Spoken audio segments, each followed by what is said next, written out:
उनकी आत्मा को, भगवान को शांति दें, जगह दें, और इस विकट समय में उनके घर वाले को सहने की क्षमता दें।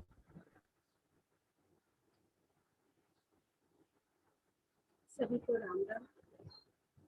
आज हम सब के बीच पंकज भैया नहीं है। मैं ईश्वर से यही प्रार्थना करती हूँ कि जहाँ पर भी है पंकज भैया, उन्हें अपने चरणों में जगह दे, मोक्ष प्राप्ति करे, उनकी आत्मा को शांति दे। बस देखो।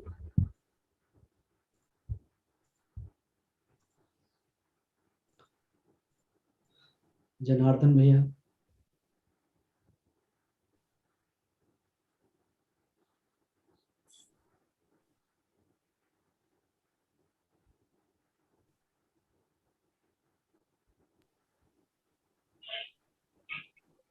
ये समय हम सबको हिम्मत रखने का है।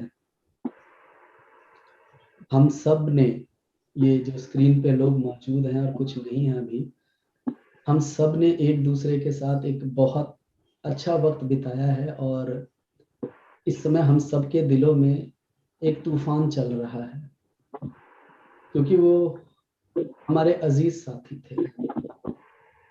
कई वर्षों का साथ है उनका और हमारा रहा है।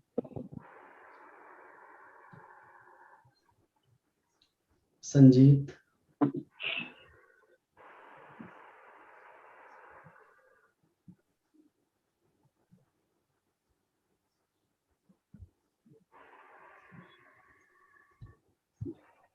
आलू,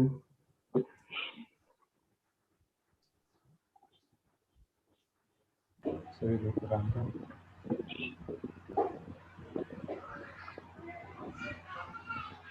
पंकज भैया के लिए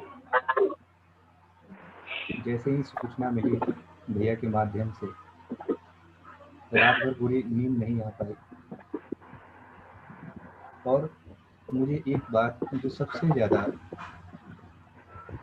वो हमेशा वो मुझे भैया कहा करते थे और मैं उनको भैया कहा करता था। जब कभी भी काम के दरमियान उतार चढ़ाव आते थे तो हम लोग अपने मन की बात एक दूसरे के साथ शेयर किया करते थे। कई बार ऐसा भी हुआ कि बात करते करते पूरी रात बीत गई और पता नहीं चलता था। कभी हम टूटते थे तो वो हौसला दिया करते थे, कभी वो निराश होते थे तो हम उन्हें हौसला दिया करते थे। लेकिन कुछ दिन पहले जो हमारे गार्जियन पिता तुल्य, जो बड़े भाई, वो साथ छोड़ के गए। 20 दिनों के दरमियान जो एक बड़े भाई और एक अच्छे दोस्त, एक अच्छे इंसान, जो हमेशा लोगों के लिए, लोगों की हेल्प करने के लिए, लोगों को बेहतर बनाने के लिए अक्सर रहा करते थे, भगवान उन्हें भी अपने पास लिए। इस वक्त मैं कुछ ज़्यादा नहीं कहना चाहता हूँ। मैं भगवान ही प्रार्थना करना चाहता हूँ उससे, आप जो है, जो बड़े भैया हमारे पंकज भैया, उन्हें अपने चरणों में स्थान दे और इस पर उनके परिवार के साथ हम सभी लोग साथ हैं। बस धन्यवाद। पिंकेश,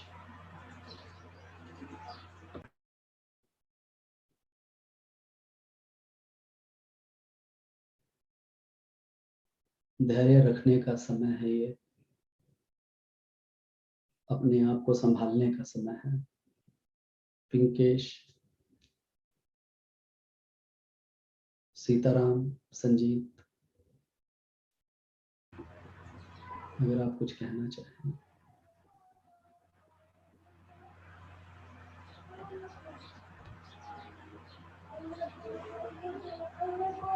दोस्तों, है ये कठिन समय,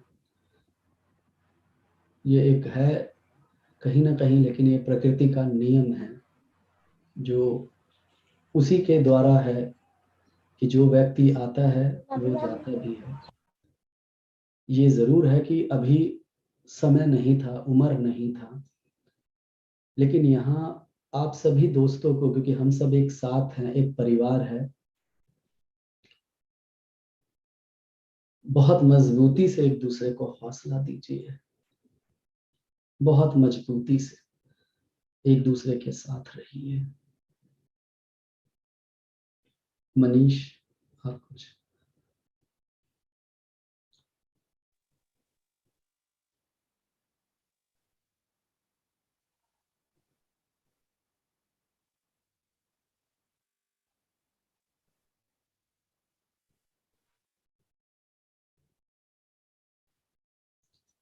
मनीष, आपका म्यूट है और वीडियो भी बंद है।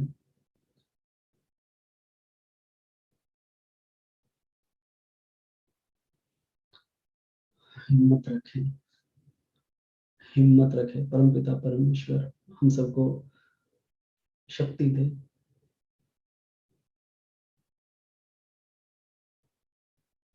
पंकज के परिवार को शक्ति दे। मेरा अपलाइन भी चला गया सर, और मेरा डाउन भी चला गया।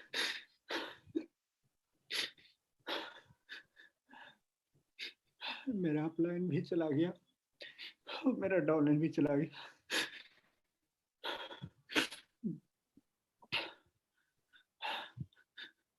ये मेरा जिगरी दोस्त था, एक साथ रोज करते थे,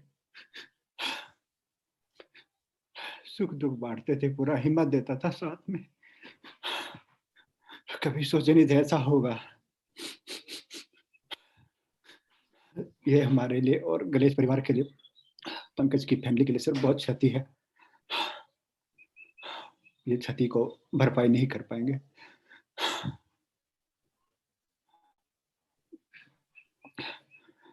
आज भी वो याद आता है, ऐसा लगता ही नहीं कि उसका देहांत हुआ है। वो लग रहा है मेरे साथ है, मुझसे बात कर रहा है। अभी हाल फिलहाल पटना में हम लोग मिले थे, हम लोग कितना हंसते थे, बोलते थे, सब साथ गए थे राजू सर के वहाँ पे। लास्ट टाइम वो हमारे घर भी आया था मिलने के लिए। उसका एक सपना था कि अपनी बहन की शादी करेंगे, और बहन का वो लड़का देखने के लिए आया था। तो लास्ट टाइम हमसे मुलाकात हुआ और ठीक उसके दूसरे दिन ही उसका तबीयत खराब हो गया। वो सपना बेचारा का अधूरा रह गया, बहन का शादी करना। वो साल 1.5 साल से अपनी बहन की लड़का देख रहा था बार बार। वो सपना बेचारे का अधूरा रह गया। हम सब लोगों ने मिलकर सर उस सपनों को पूरा करेंगे। थैंक यू सर, आत्मा उनकी शांति हो।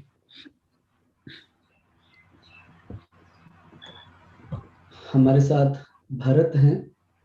भरत ग्लेस परिवार के साथ लगभग कह सकते हैं पिछले 15 वर्षों से जुड़े हुए हैं। हमारे छोटे भाई की तरह हैं, ग्लेस परिवार का हिस्सा हैं। और भरत पंकज के काफी नजदीक थे, सिलीगुड़ी के फ्रेंचाइजर थे, और इनका स्वभाव भी ऐसा है और पंकज का भी स्वभाव ऐसा था कि आपस में बहुत घुल मिल के रहते थे। इस विकट परिस्थिति में भरत एक ऐसे शख्स हैं जिन्होंने हर प्रकार से, हर तरीके से जो सहयोग मदद जो हो सकता है सब किया है, तो वो भी हमारे साथ हैं। तो मैं, अगर भरत बोलना चाहे तो मैं कहूँगा आप भी पंकज के लिए अगर कुछ दो शब्द कहना चाहें तो कहें। भरत।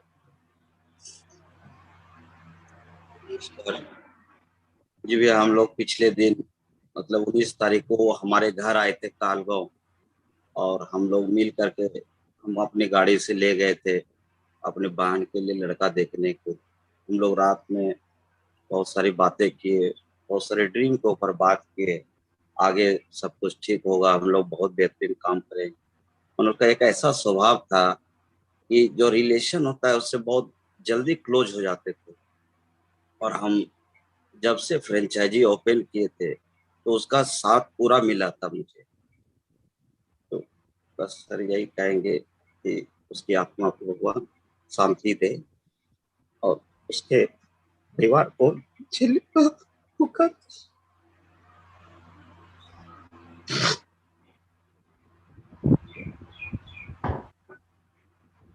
राजेश, अगर आप कुछ कहना चाहें 2 शब्द। राम राम भैया सभी को।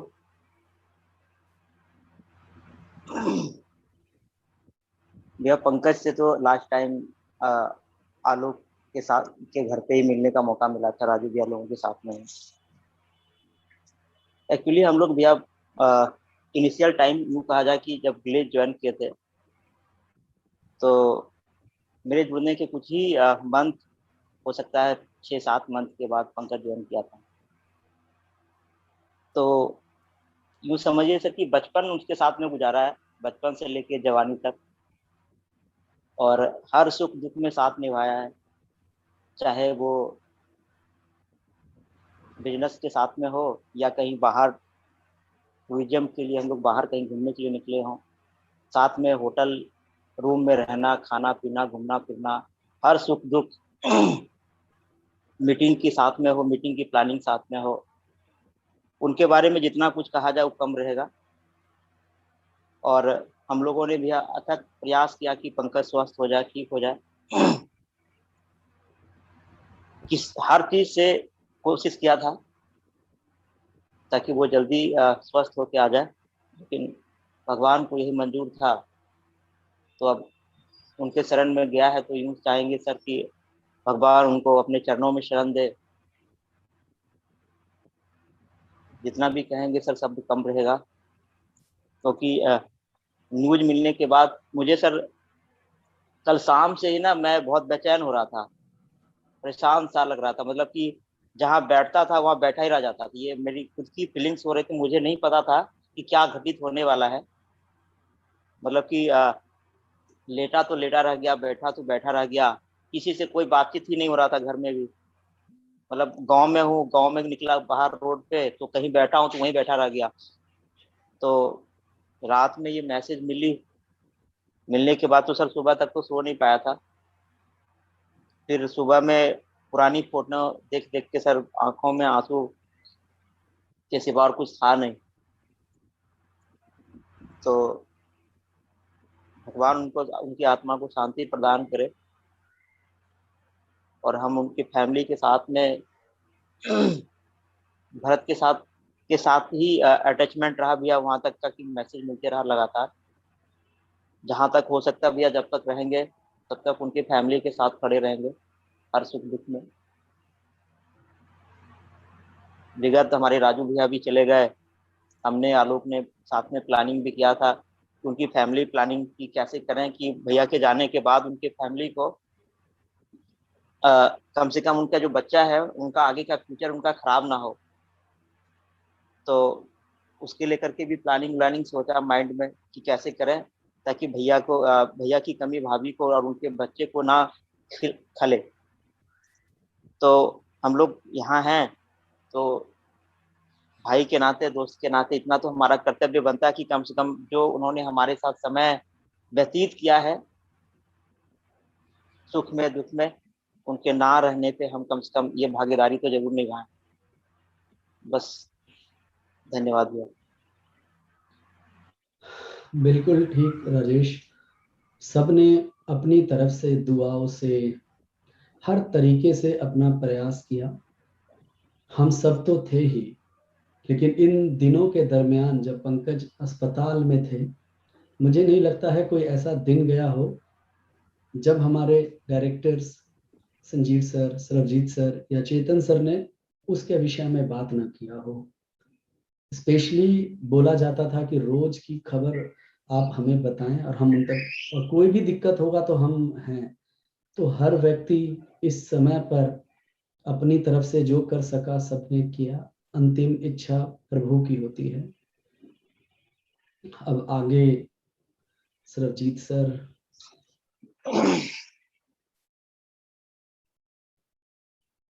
सरबजीत सर, चेतन सर।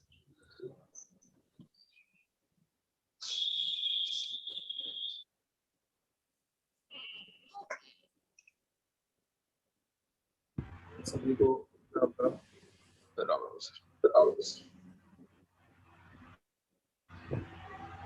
राम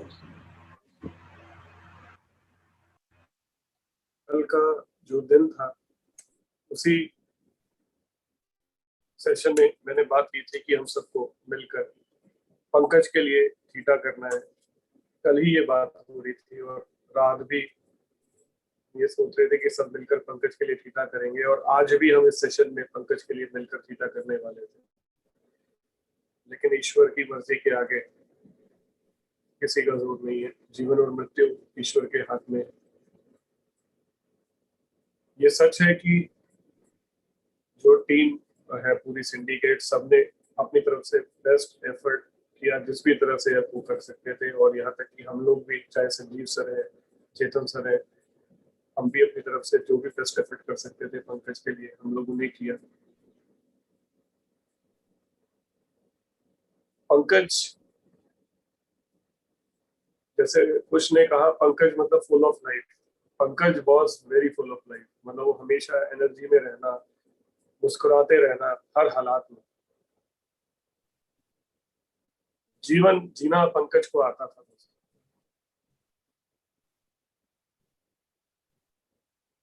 मैंने पंकज को कभी मायूस परेशान नहीं देखा अपनी लाइफ में। हर परिस्थिति में वो हिम्मत के साथ खड़ा रहा, और उसने अपने आसपास अपनी टीम में सबको जो ऊर्जा दी, जो एनर्जी दी। बहुत सारे लोग हैं जिनका पंकज आइडियल है और हमेशा रहेगा। जैसा अभी राजेश ने कहा, कुछ ने कहा कि पंकज के साथ ये पूरा ग्लेस परिवार साथ खड़ा है, हम सब साथ हैं पंकज के परिवार के। और पंकज का जाना ग्लेस के लिए एक बहुत बड़ा नुकसान है। वो जगह कोई नहीं भर सकता जो पंकज की।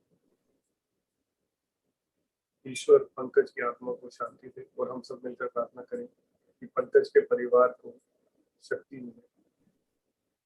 शब्दों के साथ सभी को धन्यवाद।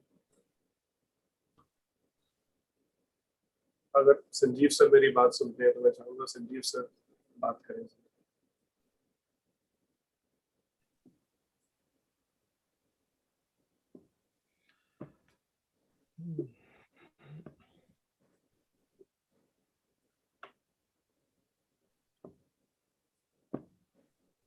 सबको राम राम, जय श्री राम। ये जो समय है कोरोना का, उसमें बहुत सारे लोगों ने, बहुत सारे साथी खो, और ग्लेज ने भी अपने बहुत सारे लोगों को खो दिया।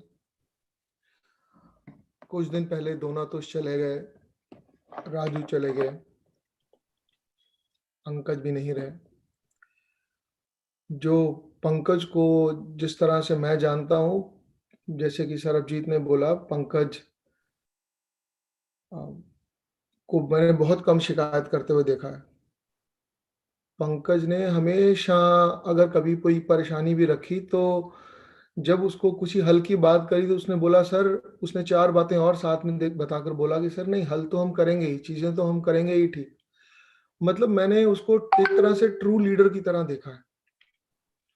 वो हमेशा पॉजिटिव बात करता था, लीड करने की बात करता था। हालांकि मुझे लगता है कि नेटवर्किंग में चैलेंजेस तो हमेशा रहते ही हैं, लेकिन उसके पास जो फील्ड था काम करने का, वहां शायद और जगहों से ज्यादा चैलेंज थे। उसके बावजूद वो हमेशा full of life, full of energy था। बहुत सकारात्मक सोच वाला इंसान था, है ना। और कुछ जिंदगी में लोग आपके ऐसे आते हैं जिनकी तरफ से हमेशा बहुत ही कम कंप्लेंट आती है, या कोई चैलेंज या कोई प्रॉब्लम आता है तो उसके साथ सलूशन आता है। पंकज उन लोगों में था।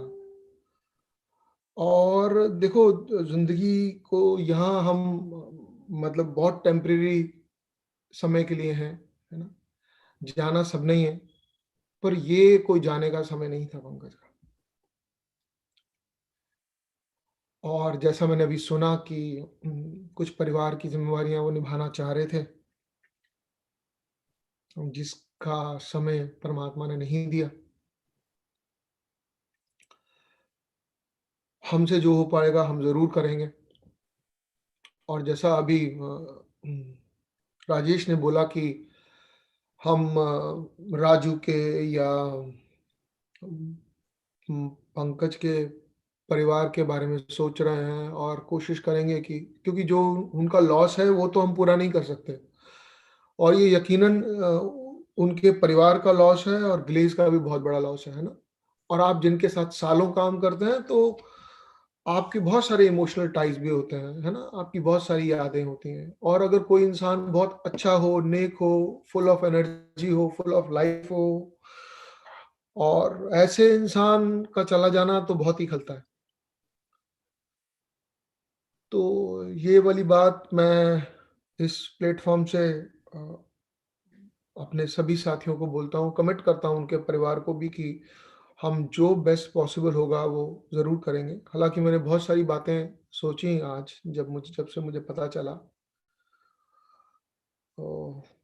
तो वो ज़रूर किया जाएगा।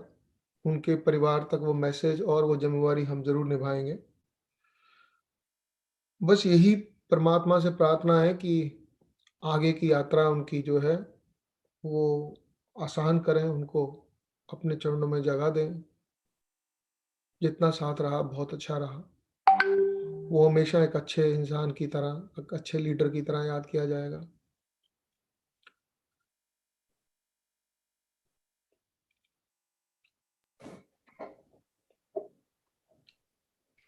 इस घड़ी में सर, इस परिस्थिति में दो लोग और जो अभी हालांकि स्क्रीन पे नहीं है, लेकिन पिछले 20 दिन में उनका बहुत अहम योगदान रहा है पंकज के स्वास्थ्य में, वो साहिल हैं और बसंत हैं। मतलब उनको अगर कोई दवाई चाहिए थी तो उन्होंने इंडिया का कोई ऐसा कोना नहीं छोड़ा जहां पर उन्होंने शायद बात ना किया हो दवाई अरेंज कराने के लिए।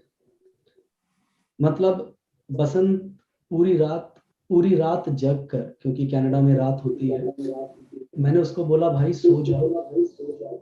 शाम के 6 बजे 7 बजे, यानी जो मान के चलिए सुबह के 8-9 बजे, भैया कोई बात नहीं, हर थोड़ी देर पर यहाँ बात करना वहाँ बात करना, मतलब आउट ऑफ द वे जाके यहाँ उड़ीसा में कहाँ बात किया, कर्नाटक में, और फाइनली उन्होंने उस लेवल तक कर दिया कि मालदा में भी 3-4 दिन पहले एक लोकल रेफरेंस निकाल लिया हमने। मतलब इतना ज्यादा सब लोगों का रहा है, मुझे लगा सबके साथ ये इनको नाम बताना चाहिए कि वो बहुत बस। अगर नवीन मेरी आवाज सुन पा रहे हैं तो नवीन से मैं कहूँगा कि हमने कुछ एक छोटा सा वीडियो तैयार किया है पंकज के लिए भी, जो मेमोरीज हमारी पंकज के साथ थी, और राजू को लेके भी तो प्ले करें। अगर नवीन आप तक मेरी आवाज आ रही है? जी सर।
समस्त गैलवे परिवार को मेरा हाथ जोड़कर राम राम।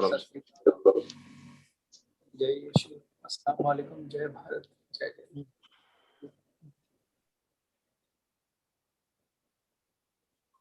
हमने हमेशा ग्लेस को अपना परिवार कहा,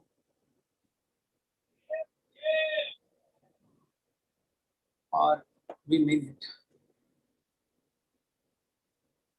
परिवार बहुत बड़ा है, पर ये वो सदस्य हैं जिनके ऊपर ग्लेस खड़ी है। राजू की क्षति और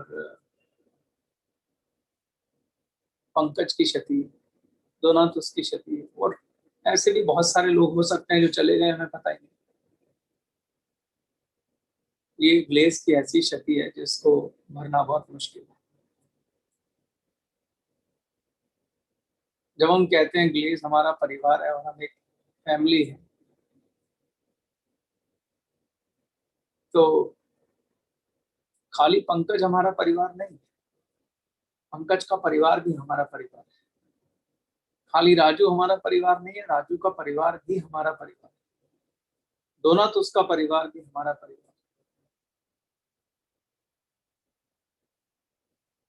इस भारी दुख के वक्त में सारा ज्ञान भी साइड में चला जाता है।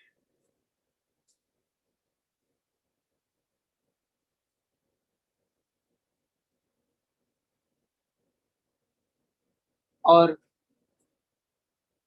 बेशक ज्ञान साइड में चला जाए, पर जो सत्य है वो सत्य है, सत्य को स्वीकारना ही पड़ेगा। सत्य ये हुआ कि पंकज अब हमारे बीच में नहीं। ईश्वर की मर्जी के आगे हम सब बड़े असहाय हैं। बेहतरीन से बेहतरीन डॉक्टर, बेहतरीन से बेहतरीन अस्पताल, जितनी भी अच्छी दवाइयां हो सकती सब मिलकर भी पंकज को बचा नहीं पाए।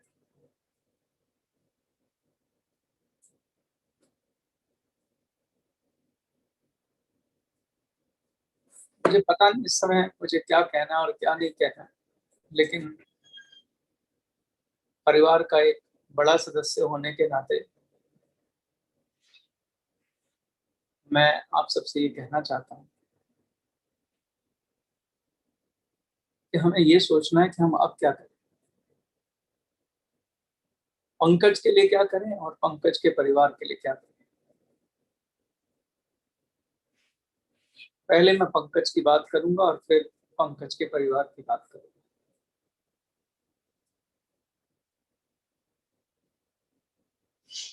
जैसा कि संजीव ने भी बोला, पंकज बहुत पॉजिटिव, बहुत ही पॉजिटिव व्यक्ति थे, जिसने कभी कोई शिकायत नहीं करी, कोई ऊंच हो कोई नीच हो, कभी भी उसने कभी शिकायत नहीं की। सेम बात राजू की भी। कभी ऐसा फील नहीं हुआ कि मतलब पंकज हमेशा कंपनी को अपना शोल्डर देने के लिए खड़ा रहता, और राजू भाई भी ऐसा था और आप लोग भी ऐसे ही हैं। तो पूरे ग्लेस परिवार की क्षति है, लेकिन ज्ञान को दिमाग में रख के बात करेंगे तो पंकज के लिए अभी भी बहुत कुछ किया जा सकता है। हमें समझना होगा पंकज है कहाँ। हमें ये समझना होगा कि इस समय पंकज कहाँ गया। एक प्रश्न आपको भी अपने आप से पूछना होगा कि हम कौन हैं, यहाँ क्यों हैं। सारा जीवन संघर्ष करते हैं और अचानक यूं ही चल देते हैं, और कहाँ चल देते हैं। क्या बस यही अंतर है? सपने सजाओ, मेहनत करो, एक जगह पहुंचो, और अचानक यूं ही चल दो। आधी अधूरी ख्वाहिशों को लिए, आधे अधूरे ख्वाबों को लिए, कुछ अपने परिजन, कुछ परिवार, कुछ सदस्य सब छोड़ के हम चल देते हैं। क्षमा चाहता हूं। हम हैं कौन और क्यों हैं? ये प्रश्न अगर आपके मन में आएगा तो हमें समझ में आएगा हम पंकज के लिए क्या कर सकते हैं। तो जितना शास्त्रों में मैंने पढ़ा और समझा है, तो हम शुद्ध साक्षी आत्मा है। पंकज शुद्ध साक्षी आत्मा है और हम सब एक ही हैं, एक ही पिता की संतान है। आत्मा कभी मरती नहीं। तो पंकज अभी भी है, सिर्फ उसके शरीर की मृत्यु हुई है, जिसका हमें भारी दुख है, क्योंकि वो तब तक हमारा साथी, हमारे साथ हंस खेल गा बोल सकता था जब तक वो अपने शरीर में होता, लेकिन अब वो अपने शरीर में नहीं। हमने शास्त्रों में पढ़ा है कि जो आत्मा है वो उसी प्रकार से, जैसे एक मनुष्य अपने वस्त्र बदलता है, तो आत्मा भी अपना शरीर बदलती है। वो एक शरीर को त्याग के दूसरे शरीर में चली जाती है, लेकिन आत्मा अमर है, अजन्मी, नित्य, अविनाशी। उसे ना कोई मार सकता है, ना कोई जन्म दे सकता है, ना उसे आग जला सकती है, ना कोई बीमारी उसे बुझा सकती है। तो पंकज हमारे बीच में ही है, लेकिन अब वो ईश्वर तत्व है, अब वो क्रिएटर तत्व है। हमारे शास्त्रों के हिसाब से 13 दिन तक उसकी आत्मा यही रहने वाली है हम लोगों के बीच, और वो इस समय हमें देख भी रहा है और सुन भी रहा है। अभी वो मोहित भी है, हमारे दुख में तकलीफ में भी है, लेकिन जल्दी उसे अपनी जर्नी पे जाना है, जल्दी उसे आगे जाना है, जहां आपको भी मुझे भी, हम सबको जाना है, बस अलग अलग वक्त पे जाना है। और वो हमारे हाथ में नहीं, वो कोई और तय करता है। तो इस समय हम पंकज के लिए क्या कर सकते हैं? पहला प्रश्न ये है, हम प्रार्थना कर सकते हैं कि हे ईश्वर, हे परमपिता परमात्मा। हाईएस्ट स्टेज क्या है एक आत्मा के लिए? मोक्ष है। हमारे पंकज को मोक्ष प्रदान करना, उसको सदोगति प्रदान करना, उसे अपने आलिंगन में ले लेना, अपने चरणों में चला देना। और मैं रोमश्री मैम से बोलता हूँ कि जो बात मैं कह रहा हूँ, पूरा ग्लेस परिवार जब मेडिटेशन में जाएगा तो एकमात्र प्रार्थना जब आप करेंगे, तो अब आप पंकज को ईश्वर तत्व के रूप में देखिएगा। जब आप ईश्वर तत्व के रूप में उसको देखेंगे तो परमपिता परमात्मा में लीन हो जाए, उसको सदोगति प्राप्त हो, ऊंचा स्थान प्राप्त होगा, उसका फिर से प्रमोशन होगा, इस बार बहुत ऊंचा।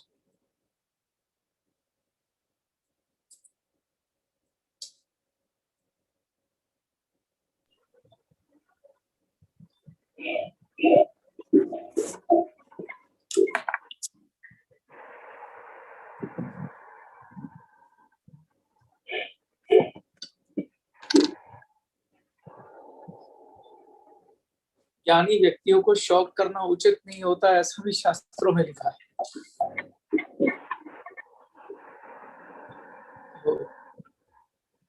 धीर पुरुष इस अवस्था में भी अपनी ज्ञान की ज्योत को जागृत करके रखते हैं, और जो कुछ बन पाए वो करते हैं। मैंने आपसे कहा था हमें 2 काम करने हैं। पहला, हम पंकज के लिए क्या कर सकते हैं, और दूसरा, उनके परिवार के लिए क्या कर सकते हैं। उनकी पत्नी और एक छोटा बच्चा है। उनकी पत्नी का नाम मिनी है। मैं मिनी से कहना चाहता हूं कि पूरा ग्लेस परिवार आपके साथ है। पंकज की डाउनलाइन और अपलाइन से मेरी एक अपील है कि उतनी ही शिद्दत से आप मेहनत करें, उतनी ही शिद्दत से आप काम करें, और पंकज जो भी ख्वाब अपने परिवार के लिए देख के गया है पूरे सम्मान के साथ मिनी को वो इनकम मिले और वो उसके बचे हुए सपनों को पूरा करे। यही हमारा मित्र धर्म है, यही हमारा पारिवारिक धर्म है। चाहे वो पंकज हो, चाहे राजू हो, चाहे दोनातुस्तिका हो, हम सबको इनकी आत्मा के लिए भी प्रार्थना करनी है और इनके परिवार के लिए भी खड़े होना है। पैसे दिए जाने बहुत आसान है। जैसे मान लो मेरे किसी मित्र को पैसों की जरूरत है, मैं एक बार उसे पैसा दूंगा, 2 बार दूंगा, 3 बार दूंगा। लेकिन जब कोई पैसा लेता है ऐसे ही तो उसके सम्मान को ठेस पहुंचती है। लेकिन कोई पुरुषार्थ के साथ पैसा लेता है तो उसका सम्मान भी ऊंचा होता है। तो मैं चाहता हूं कि इनके परिवार के सदस्यों को आप शामिल करें, उन्हें सिखाएं, उन्हें खड़ा करें। और जो हम हमेशा ग्लेज में नारा देते हैं, हमने हमेशा बोला है कि ये बिजनेस हम आपके बच्चों को देंगे। हम अपने उस संकल्प को दोहराएंगे भी और करके भी दिखाएंगे। तो ये हम उनके परिवार के लिए कर सकते हैं। जैसा संजीव ने कहा था कि हम पंकज, राजू, दोनातुस्तिका की क्षति तो पूर्ण नहीं कर सकते, उनके रिक्त स्थान को भरा नहीं जा सकता।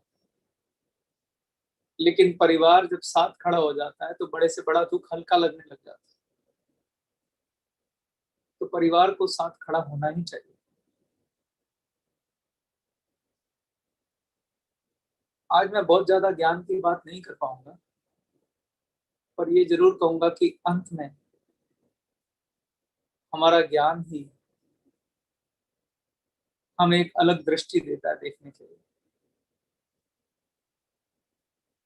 इसके साथ मैं उस दिवंगत आत्मा को प्रणाम करता हूँ जो इस समय ईश्वर तत्व है। मैं राजू की आत्मा को प्रणाम करता हूँ जो इस समय ईश्वर तत्व है, जो भगवान स्वरूप है। मैं दोनातुस्तिका की आत्मा को प्रणाम करता हूँ क्योंकि वो भी इस समय ईश्वर तत्व है। और उस परम पिता परमात्मा से प्रार्थना करता हूँ कि उनको अपने में लीन कर ले, उनको मोक्ष प्रदान करे, उनको सबसे ऊंचा स्थान प्रदान करे। धन्यवाद।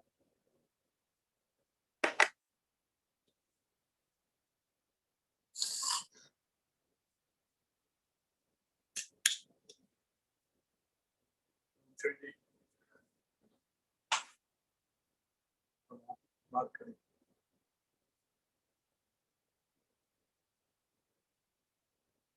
श्री जी से रिक्वेस्ट करूंगा कि अब आगे आप बात करें। और जी, सबको मेरा प्रणाम। मुश्किल समय है, मगर जैसा चेतन जी ने कहा, सरबजीत जी ने कहा कि हमें दुख है मगर हमें दुख से थोड़ा ऊपर उठना है। चाहे राजू जी हो, पंकज जी हो, मेरे साथ सबका एक टीचर और स्टूडेंट का रिश्ता है और रहेगा।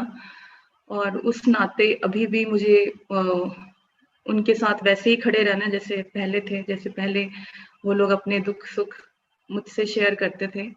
तो अभी भी मैं पंकज को महसूस करती हूँ, अभी भी राजू भैया को महसूस करती हूँ। और जो प्रेम आप लोग उनसे करते हो वो तो खोया नहीं है, वो तो अभी भी है। और शायद कुदरत हमें यही सिखा रही है, प्रेम का एक नया रूप, कि बेशर्त प्रेम का एक नया रूप, कि जब भौतिक शरीर नहीं है तो आपका जो प्यार है उनके लिए वो असीमित हो जाता है। वो शरीर तक सीमित नहीं है कि आपको दिख रहा है सामने तो ही प्रेम है। अब आपका प्रेम उनके साथ असीमित हो गया है, तो उनको अभी भी हमारी जरूरत है। और अब और भी ज्यादा, कि जिस यात्रा पर वो निकले हैं तो हम उस यात्रा के लिए उन्हें तैयार करें और उनके दुख को कम करें। जब मृत्यु आती है तो 2 घटनाएं घटती हैं, जो चेतन जी ने भी कहा। एक तो दुख होता है बहुत ज्यादा क्योंकि हमारी उनके साथ यादें हैं, और दूसरा एक प्रश्न उठना चाहिए जो बुद्ध के मन में उठा था। जब मृत्यु को भगवान बुद्ध ने देखा था तो उनके अंदर क्रांति घटित हुई थी। उन्होंने अपने सारथी से पूछा था कि ये क्या है, ये कौन है, इससे क्या हुआ है। और सारथी को ये आदेश था राजा का कि जो राजकुमार है सिद्धार्थ गौतम, उन्हें ना बताया जाए कि मृत्यु क्या है, क्योंकि जिस दिन इसको ये पता लगा कि मृत्यु क्या है तो ये संन्यास्त हो जाएगा, संन्यास ले लेगा। पर सारथी था, बताना भी था, मालिक है, तो सारथी ने कहा कि अब आदेश तो ये है कि नहीं बताना है, पर आप मालिक हो तो बता देता हूँ कि ये मृत्यु हुई है, जो आया है उसको जाना है और एक दिन आप भी जाओगे मालिक। और बुद्ध के अंदर क्रांति घटित हुई और वो महात्मा बुद्ध बन गए। तो एक मृत्यु ऐसा क्षण भी ला सकती है। चेतन जी ने कहा ये सवाल उठने चाहिए हमारे अंदर कि हम क्या हैं। तो मुझे लगता है कि सिर्फ पंकज जी, राजू भैया और जितने भी लोग जा रहे हैं हमारे जीवन में, आप सबके जीवन में रोज कुछ ना कुछ आपको ऐसा घटनाएं आ रही हैं कि लोग अपना भौतिक शरीर छोड़ रहे हैं। तो जब ये इतने बड़े स्तर पर हो रहा है तो शायद कुदरत हमें कुछ सिखाना चाह रही है, एक नया एस्पेक्ट कि हम एक दूसरे से आत्मा के तल पर जुड़े। मृत्यु ही क्यों हमें याद दिलाए कि हम आत्मा के तल पर जुड़े हैं, मृत्यु से पहले ही हम एक दूसरे से आत्मा के तल पर जुड़ जाएं। तो पंकज को मैं महसूस कर रही थी जब से ये शुरू हुआ, और पंकज का वो हंसता हुआ चेहरा जो हमेशा आपको याद है, आप उसे वैसे ही याद रखें, उसी खुशी के साथ। मृत्यु हमें बचपन से सिखाया गया है, हमारी कंडीशनिंग की गई है कि बहुत दुख होता है जब कोई चला जाता है, हम बोलते हैं हमने खो दिया, पर मुझे लगता है वो बदलने की जरूरत है। आपने खोया नहीं है, उन्होंने अपने भौतिक शरीर को बदला है, छोड़ा है, और हमें पूरी जिंदगी इस चीज को याद रखना चाहिए, मृत्यु का स्मरण कभी भूलना नहीं चाहिए कि हमें भी जाना है। और जब वो पल आए तो एक उत्सव के रूप में हम उसे मना सकें, इतनी हिम्मत और इतना ज्ञान हमारे अंदर हो कि हम उसे सेलिब्रेट कर सकें। जैसे अभी आपने वीडियो में देखा तो पंकज का जीवन, राजू भैया का जीवन, सबका जीवन जो भी अपना भौतिक शरीर छोड़ रहे हैं उसको हम सेलिब्रेट कर सकें, जो उनके अंदर प्योरिटी थी है अभी भी, और जो उनके गुण हैं उसकी जो लेगेसी है उसको हम आगे लेकर जा सकें, उसे याद कर सकें। तो तिब्बती संप्रदाय में एक रिचुअल है जिसे बार्दो कहते हैं। बार्दो का मतलब होता है मृत्यु और जीवन और मृत्यु के बीच में एक लेयर है, एक ट्रांजिशन है। जब आप भौतिक शरीर को छोड़ते हो और उस और जाते हो तो उस परत को जिसे आप पार करते हो उसे बार्दो कहते हैं। बार्दो के उस पार जाना एक बहुत ही खूबसूरत अनुभव माना गया है उस संप्रदाय में, तिब्बती बुद्धिस्ट रिलीजन में, कि वो एक ऐसा पल है, वो ऐसा वक्त है जो कि आत्मा के लिए बहुत प्योर है, पवित्र है। और उस पल में आत्मा को बहुत सारे काम करने हैं, उसे अपने मोह भी छोड़ने हैं। अगर उसके आसपास के लोग रो रहे हैं, दुख में है, तो वो आत्मा को भी दुख पहुंचता है। तो उस वक्त अगर आसपास के लोगों में ज्ञान है, प्रकाश है, तो ये उनकी डिवाइन रिस्पॉन्सिबिलिटी बनती है कि उन्हें प्रकाश भेजें। आपका दुख भी जरूरी है, शोक मनाना भी जरूरी है, मगर उस वक्त उस व्यक्ति को ना भूल जाएं जिसको सिर्फ और सिर्फ आपकी जरूरत है, क्योंकि वो आपको ही जानते हैं, आपसे ही उम्मीद कर सकते हैं। तो हम बार्दो तकनीक पर आधारित एक मेडिटेशन करेंगे आज, जिसमें आप किसी को भी याद कर सकते हैं। जितने भी लोग इस वक्त लाइव पे हमें देख रहे हैं, मैं बहुत सारे लोगों को जानती हूँ जो चले गए हैं, बहुत सारे लोगों के माँ बाप भी चले गए, बच्चे ही रह गए। तो आप सब लोगों की अब एक डिवाइन रिस्पॉन्सिबिलिटी है कि आप उनका हाथ पकड़कर उस पार ले जाएं जहां पर वो ईश्वर की ऊर्जा में एक हो जाए। तो इसके लिए हिम्मत तो चाहिए और ज्ञान भी चाहिए, तो ईश्वर हमारे को भेज ही रहा है ज्ञान। तो आप तैयार हैं? ठीक है जी मैम। तो ध्यान के लिए पहले आप आंखें बंद कर लीजिए, आराम की अवस्था में आ जाएं अपने अंदर, और इस बार 11 सांसें लेंगे, नाक से अंदर, मुंह से बाहर। जितना भी दुख शोक की ऊर्जा है आपके अंदर और ये भाव है कि कोई खो गया, इस ऊर्जा को बाहर निकाल दें। गहरी सांस नाक से अंदर और मुंह से बाहर। सारा प्रकाश अंदर और सारा अंधकार बाहर, सारा ज्ञान अंदर और सारी कंफ्यूजन बाहर। एक हो जाने का भाव, वननेस अंदर और सारा खो जाने का भाव बाहर। ईश्वर का अनंत प्रेम अंदर, और वो सब कुछ जो प्रेम नहीं है वो बाहर। ईश्वरीय ऊर्जा के साथ कनेक्शन अंदर, और सारे भ्रम बाहर।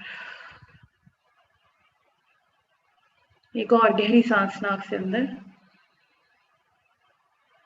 और मुंह से बाहर। गहरी सांस नाक से अंदर और मुंह से बाहर। धीरे धीरे सामान्य सांसों की ओर लौट आए।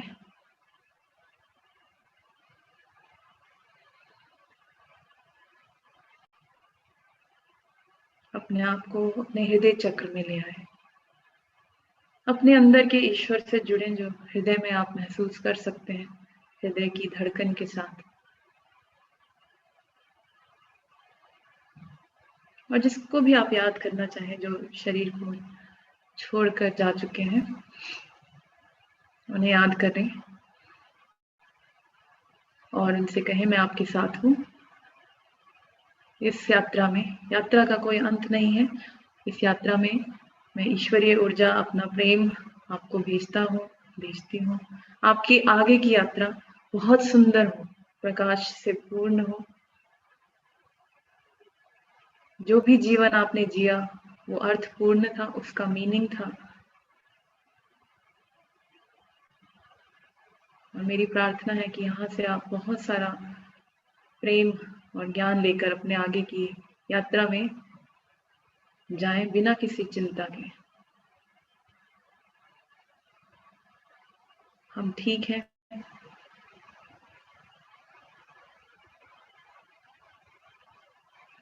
और आपके परिवार के साथ हैं।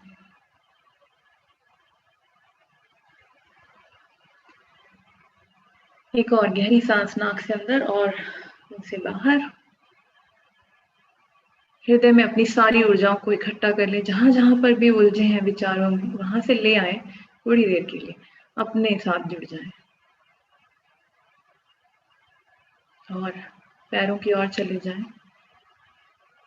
पैरों से धरती की ओर, धरती माँ में प्रवेश करें। जो कुछ भी धरती के अंदर है उसे महसूस करते हुए 10 फीट नीचे चले जाएं। और वहां से पॉजिटिव ऊर्जाओं को लेकर ऊपर की ओर आए।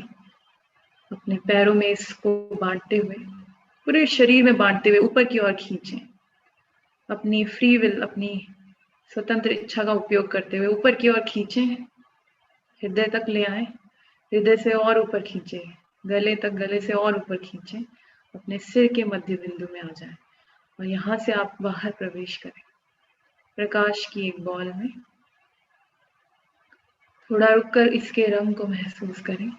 इसके अंदर आप हैं और ईश्वर की ओर एम करें। ईश्वर की ओर जाने के लिए तैयार हो। ये बॉल आपको लेकर ऊपर की ओर जाएगी। जितना ऊपर आप उठेंगे उतना आप प्योर थीटा स्टेट में पहुंचेंगे, जो कि ईश्वर के करीब है। ये बॉल आपको लेकर ऊपर की ओर उठेगी।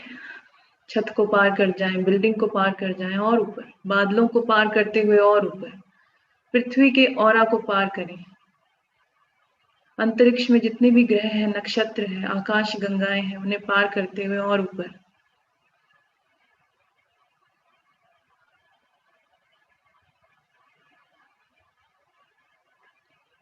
पूरे अंतरिक्ष को भी पार कर जाएं और पहुंचे सुनहरे प्रकाश में, जो हमसे उच्च ऊर्जाओं का तल है। जिन भी शक्तियों में आपका यकीन है, संत, महात्मा, महापुरुष, देवी देवता, आपके धर्म के अनुसार जो भी हमसे हाई वाइब्रेशनल है, मास्टर्स है, गुरु है, उनकी उपस्थिति को महसूस करें। उनके ज्ञान को महसूस करें, उनके प्रकाश को महसूस करें। उसे अपने भीतर भर लें और ऊपर चले जाएं। जली की परत में, एक जल की तरह एक लेयर आती है, उसमें आप प्रवेश करेंगे। यहाँ आपकी बॉल ऑफ लाइट मेल्ट हो जाएगी, घुल जाएगी और आप दूसरी ओर निकल आएंगे। नियमों के तल पर, जहाँ अलग अलग आकार हैं, चिन्ह है, कारण और प्रभाव का नियम, जीवन का नियम, मृत्यु का नियम, आकर्षण का नियम, निरंतरता का नियम, अनित्यता का नियम, द लॉ ऑफ इम्परमानेंस, जो कहता है कि कुछ भी परमानेंट नहीं है। ऐसे सभी नियम यहाँ है, उन सबको पार करते हुए ऊपर की ओर चले जाएं। सबसे उच्चतम नियम की ओर जो है लॉ ऑफ कंपैशन, करुणा का नियम, जो सबसे स्ट्रॉन्ग है। इसको आप गुलाबी रोशनी के रूप में कल्पना करें, उसके भीतर प्रवेश करें और इस कंपैशन को, करुणा को सांसों के माध्यम से अपने अंदर भरते चले जाएं, भरते चले जाएं। आज ज्यादा रुके यहाँ पर, जितना हो सके इस ऊर्जा को अपने अंदर भरते चले जाएं। हर सांस के साथ compassion is going inside you. जब ये ऊर्जा आपके अंदर प्रवेश करती है तो आपके भारीपन को पिघला देती है, आपको लाइट करती है और ईश्वर की ओर भेजती है। बिल्कुल सरेंडर कर दें अपने आप को करुणा के नियम को। ये आपको ऊपर की ओर भेज देगी, उस द्वार की ओर जो ईश्वर के तल की ओर खुलता है, जहाँ कोई आकार नहीं है, जहाँ कोई विचार नहीं है, कोई इमोशन नहीं है, सिर्फ प्रेम है, बेशर्त प्रेम। यहाँ पर प्रवेश करें, पहले आपका सिर और फिर बाकी का शरीर। ऊपर की ओर चले जाएं, पूरी तरह से खींचें अपने आप को, अपनी ऊर्जाओं को खींचें जितना हो सके ऊपर की ओर। सफेद रोशनी में प्रवेश करें, ईश्वर की ऊर्जा में जो अनंत है, सबसे शक्तिशाली है, जिसका कोई अंत नहीं है। इसमें ऊपर की ओर जाएं, इस बार और ऊपर। ईश्वर की ऊर्जा में अपने आप को एक होता हुआ पाएं, जैसे नदी सागर में मिल जाती है। कोई विचार नहीं बचता, ईश्वर के तल पर कुछ नहीं बचता, सिर्फ ईश्वर। ईश्वर के साथ एक होने के भाव को महसूस करें और हम यहाँ एक कमांड क्रिएट करेंगे पंकज के लिए, राजू भैया के लिए और उन सभी लोगों के लिए जो शरीर को छोड़ गए हैं, या वो लोग भी जो इस वक्त शरीर को छोड़ रहे हैं इस पल, उन सभी लोगों के लिए। ईश्वर, मैं और आप एक हैं, कोई अलगाव नहीं है। ईश्वर, ये प्रार्थना है, आदेश है कि मेरे प्रियजन पंकज जी, राजू भैया या वो सभी लोग जो शरीर को छोड़ रहे हैं या छोड़ चुके हैं, उनकी आत्मा को पूरे प्रेम के साथ, सम्मान के साथ अपनी ऊर्जाओं में ले जाएं, सबसे उच्चतम और सबसे बेहतर तरीके से, ताकि उनके आगे की यात्रा और भी सुंदर हो। धन्यवाद ईश्वर, ये हो गया, ये हो गया, ये हो गया। ईश्वर मुझे दिखाओ, साक्षी हो जाए और सिर्फ महसूस करें। कुछ देर के लिए आप मेरी आवाज नहीं सुनेंगे, उसी तल पर दर्शक हो जाए।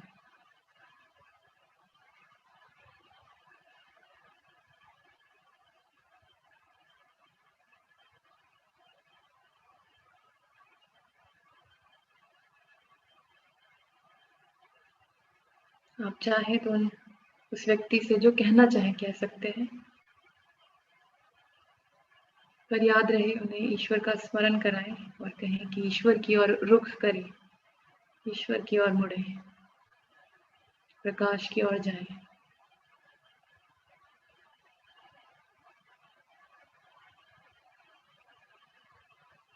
आप ये भी महसूस कर सकते हैं कि ईश्वर की ऊर्जा किसी भी रूप में उन्हें ले जा रही है।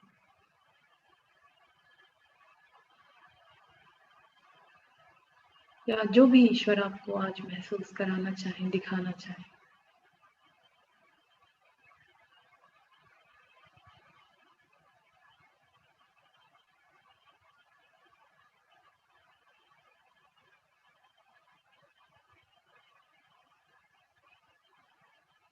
जब वो अपनी महान यात्रा पर निकल रहे हैं तो आप उनका सम्मान करें, उन्हें अपनी गुड विशेस, अपना प्रेम भेजें।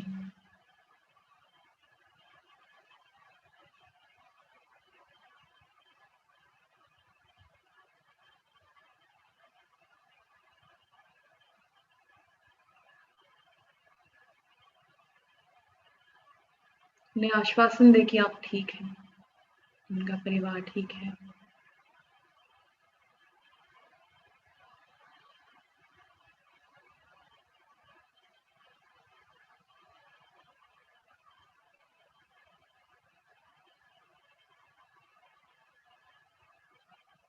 ने आश्वासन दे कि आत्मा के तल पर हम अनंत काल तक जुड़े हैं, कोई अलगाव नहीं है।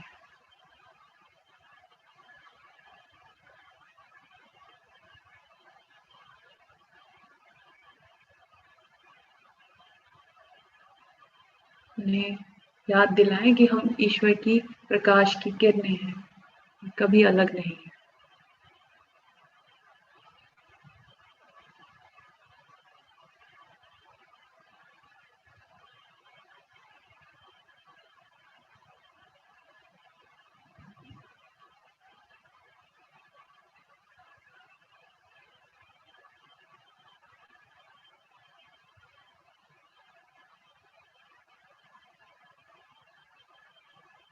अंत में ईश्वर से कहें कि उनका हाईएस्ट और बेस्ट रूप आपको दिखाएं।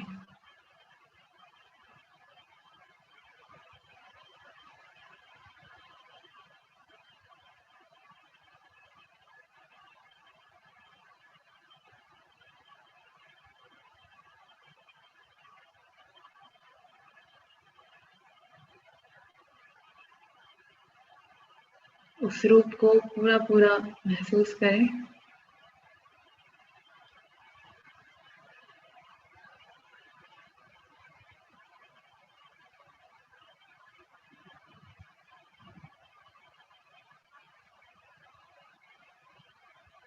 उन लोगों के लिए भी प्रार्थना करें जिन्हें आप नहीं जानते, जो शरीर छोड़ चुके हैं या छोड़ रहे हैं। ईश्वर से प्रार्थना करें कि उन्हें भी सद्गति प्राप्त हो, मोक्ष प्राप्त हो और ज्ञान प्राप्त हो। ज्ञान ही मोक्ष है, तो उन्हें प्राप्त हो। और वो सभी लोग जो इस वक्त शोक में है, दुख में है, उन्हें बेशर्त प्रेम भेजेंगे। ईश्वरीय आदेश है कि वो सभी लोग जो इस वक्त दुख में है, शोक में है, खोया हुआ महसूस कर रहे हैं, अकेला महसूस कर रहे हैं, उन सभी लोगों को भी बेशर्त प्रेम भेजें, सबसे उच्चतम और सबसे बेहतर तरीके से। धन्यवाद क्रिएटर, ये हो गया, ये हो गया, ये हो गया, मुझे दिखाएं।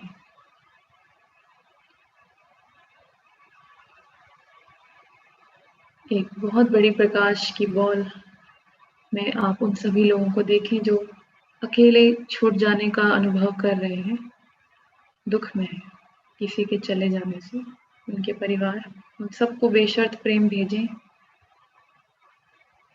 और दृष्टा भाव से देखें कि किस तरह वो बॉल भर रही है, पूरी बॉल को भर दें। इसमें आप खुद को भी देख सकते हैं, अपने आप को भी भरें।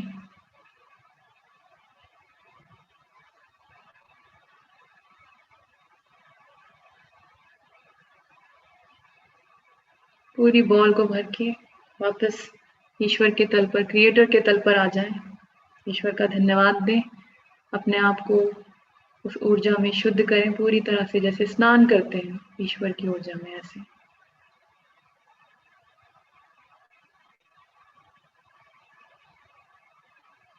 अपने लिए बेशर्त प्रेम लें और अपने शरीर में वापस आ जाएं। अपने ब्रेन में लाइट स्विच ऑन करें, पूरे शरीर में बेशर्त प्रेम, जो दुनिया का सबसे शक्तिशाली प्रकाश है, सबसे पावरफुल ऊर्जा है, उसे अपने अंदर एक एक सेल में भरता हुआ दृष्टा भाव से महसूस करें। यही ईश्वरीय ऊर्जा है, बेशर्त प्रेम।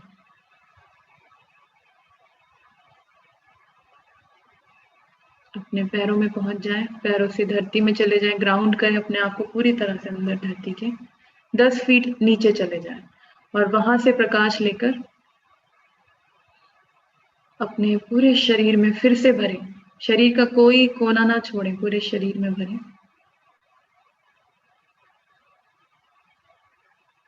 अपने सिर के मध्य बिंदु से फिर से बाहर निकलें, मगर इस बार अपने पूरे ऑरा में इस प्रकाश को भरें, पूरे ऑरा में।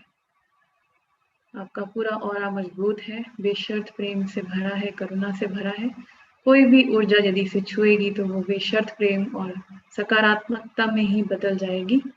ऐसा विचार करें और धीरे धीरे आंखें खोल लें। सभी शक्तियों का धन्यवाद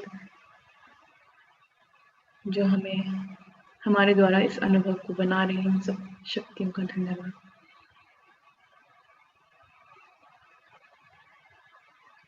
वापस आ जाएं, अगर चाहे थोड़ा सा पानी सिप कर लें ताकि ये घटना आपका शरीर, आपके सेल्स रिकॉर्ड कर लें ये घटना घट चुकी है। और जो लोग सभी जुड़े हुए हैं उन सबसे मैं ये भी कहना चाहूँगी कि जो किसी को खोने का दुख होता है वो अपना समय लेता है, उसकी कुछ स्टेजेस हैं, आप उससे गुजरते ही हैं, तो उसको विटनेस करें। जैसे अभी आपने साक्षी भाव में देखा, वैसे ही आप चाहे ध्यान में नहीं है फिर भी अपने दुख को भी आप देखें साक्षी भाव से कि आपको दुख हो रहा है या कैसी भावनाएं आपके अंदर उठ रही है। एक किताब मैं मेंशन करना चाहती हूँ, अगर आपको मिल सके किसी भी भाषा में, हिंदी में, इंग्लिश में, तो वो ज़रूर पढ़ें। मैं बचपन से पढ़ती हूँ, अभी भी मेरे पास है और आजकल बहुत काम आ रही है। बहुत छोटी सी किताब है, इसका नाम है the Tibetan book of the dead. मैं इसको, अब जैसे उल्टा दिख रहा होगा, तो अगर आप स्क्रीनशॉट खींच लेंगे तो बाद में शायद देख पाएँ। The Tibetan book of the dead. और एक और इसी श्रृंखला में किताबें हैं काफ़ी सारी, the Tibetan book of the death and dying, जिसमें बार्दो की प्रक्रिया को बहुत विस्तार में बताया गया है। बार्दो का मतलब अपने जो प्रियजन है, जो शरीर छोड़ते हैं, उनका साथ कैसे देना है मृत्यु के क्षण में, मृत्यु के बाद उस पार उनको प्रकाश में कैसे ले जाना है। ज़्यादातर हम शोक में ही घिरे रहते हैं, पर वो सबसे इम्पोर्टेंट वक्त होता है हम उनको वो ऊर्जा दे सकें जो शायद कोई और नहीं दे सकता। तो आप सबका बहुत बहुत धन्यवाद इस प्रक्रिया में साथ देने के लिए। अगर कोई कुछ भी अपना अनुभव बताना चाहता है तो ज़रूर बताएं। श्रीजी, आपका बहुत बहुत धन्यवाद इस मेडिटेशन से पहले और अब में तो बहुत फर्क महसूस कर रहा हूँ खुद भी, और मैंने जो देखा मैं वो शेयर करता हूँ।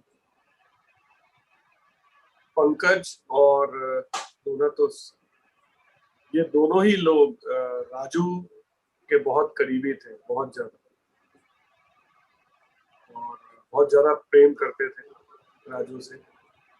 और ये तीनों के जाने के जो समय है वो भी लगभग एक साथ ही है।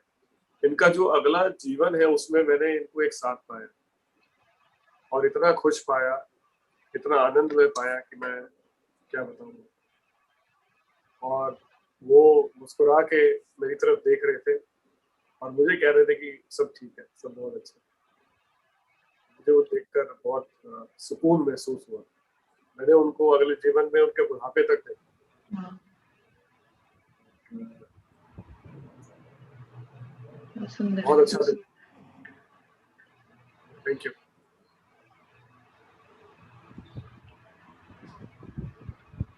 हाँ जी, कुछ 90% सर मेरा भी सेम था सर,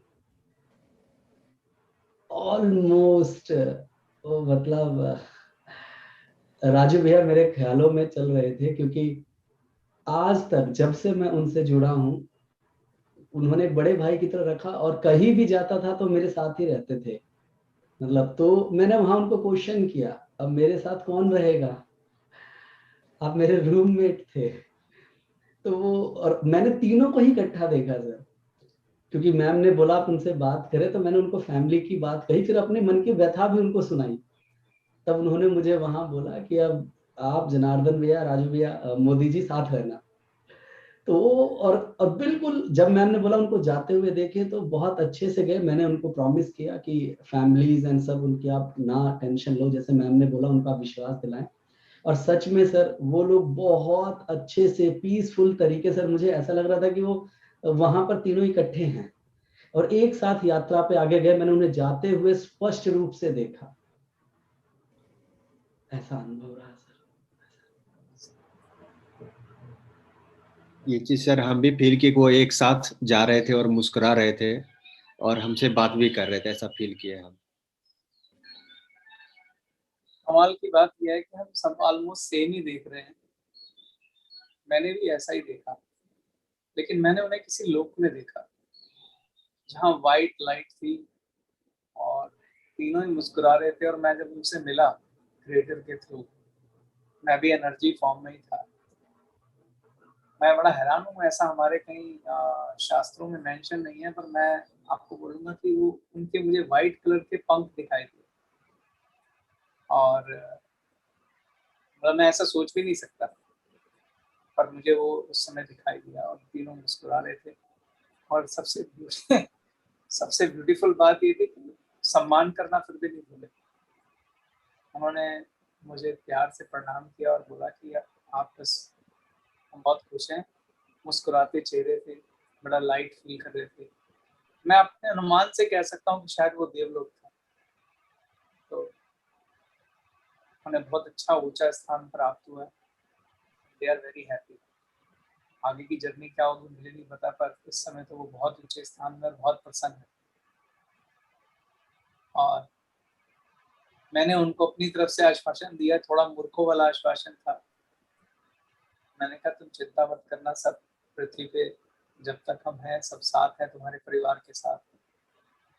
मूर्खों वाला इसलिए कह रहा हूँ क्योंकि हम इंसानों की कोई खास औकात है नहीं, लेकिन फिर हम इस शरीर में होते हैं तो वैसी ही बात करते हैं। तो मैं अपनी तरफ से कह के आया, पर उस पर भी वो मुस्कुरा दिए। ये मेरे अनुभव थे।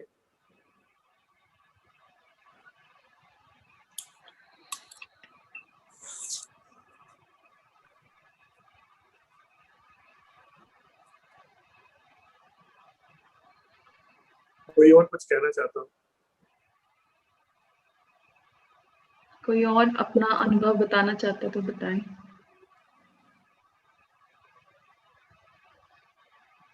हाँ जी रंजनी। मैंने भी राजू सर और पंकज भैया को एक साथ देखी। हम लोग भले परेशान हैं, लेकिन राजू सर और पंकज भैया बोल रहे हैं हम आप लोगों के साथ हैं, टेंशन मत लो, और मुस्कुरा रहे हैं। और जब बोले आपकी अपने परिवार जो दुख में है, तो वहां पर मैं देखी पंकज भैया की वाइफ बहुत ज्यादा रो रही थी। उनके बच्चे थे, फैमिली थे, लेकिन पंकज भैया बोल रहे हैं कि वो मुस्कुरा रहे हैं, हंस रहे हैं, बोल रहे हैं टेंशन मत लो, हम तुम्हारे साथ हैं। वो आश्वासन दे रहे हैं। और हम सबको बोलते हैं पूरी टीम के साथ, जैसे पंकज भैया और राजू सर को मैं हमेशा देखती आई हूँ कि स्टेज पर बहुत अच्छा वो लोग साथ में खड़े होकर बात करते थे। आज भी मुझे वही दिखा, दोनों साथ में खड़े होके बंगाल वाले जो टीम जिस तरह स्टेज में आते थे, आके बोल रहे हैं कि अभी भी तुम लोग को अपना ड्रीम पूरा करना है, टेंशन मत लो, हम तुम्हारे साथ है। उनका चेहरा मुस्कुराते हुए हंसते हुए मुझे दिखा, और वो दोनों खुश थे, जैसे लग रहा है वो दोनों एक साथ हो गए हैं अभी।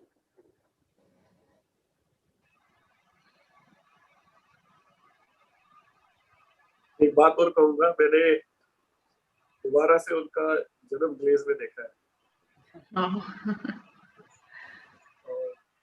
ईश्वर शक्ति देगी उन्हें पहचान पाऊं, तो वो दोबारा फिर ग्लेज में ही मिलेंगे।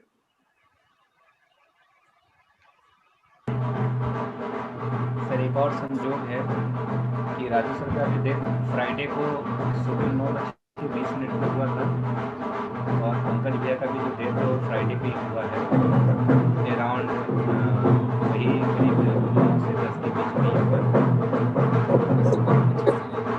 लोग आपके पीछे से काफी बहुत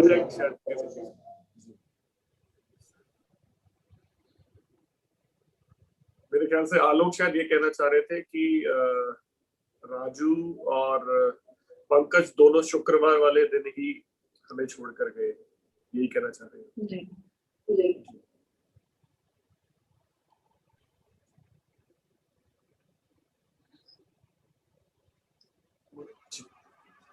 मैं इस अवसर पे आप सबसे कुछ और भी कहना चाहता हूँ। ये जो 40 दिन का कार्यक्रम है, बहुत बहुत अच्छा कार्यक्रम, सही वक्त पे शुरू हुआ। और जब मैं ऊपर देखता हूँ तो वहाँ स्क्रीन लगी हुई है, मैं उसमें देखता हूँ, कहीं आप सोचें कि मैं ऊपर कहाँ देखता हूँ। वो स्क्रीन के ऊपर देखता हूँ क्योंकि वहाँ थोड़ा बड़ा दिखाई देता है और कैमरा यहाँ है तो इसलिए। तो कुछ मन में प्रेरणा हुई है 3-4 बार जब मैं मेडिटेशन में गया हूँ तो 4-5 बार ऐसा मेरे साथ हुआ, जैसे जो मैंने आपसे शेयर भी नहीं किया क्योंकि मुझे लग रहा था कि कहीं ऐसा तो नहीं, पर वो हर बार वो सीन आता है मेरे सामने जिसमें ब्लेज की आध्यात्मिक जर्नी दिखाई देती है और मानो ईश्वर ये कह रहा हो कि ऐसे कार्यक्रम रुकने नहीं चाहिए। तो एक प्रेरणा हो रही थी मन में। मैं सभी धर्मों का सम्मान करता हूँ, लेकिन जिसका मुझे पता है मैं वो आप लोगों के साथ शेयर जरूर करूंगा। जब ये 40 दिन का कार्यक्रम खत्म होगा तो भागवत गीता पढ़ाऊंगा और उसमें जो लोग भी शामिल होना चाहेंगे उनका स्वागत होगा। उसके लिए हम एक छोटा सा फॉर्म बनाएंगे, वो फॉर्म आपको भर के सबमिट करना होगा जिसमें आप बोलेंगे कि मैं इस ट्रेनिंग का हिस्सा होना चाहता हूँ।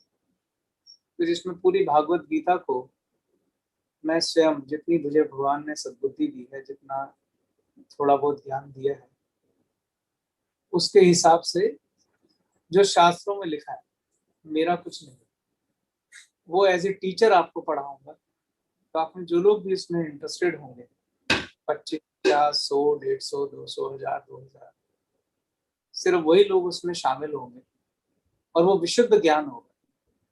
तो ये प्रेरणा बार बार मुझे हो रही थी, तो मैंने आज आपके साथ अपने दिल की बात शेयर की। तो इसकी शुरुआत हम करेंगे इस कार्यक्रम यानी 40 दिन के बाद। तो आध्यात्मिक जर्नी भी चलती रहेगी,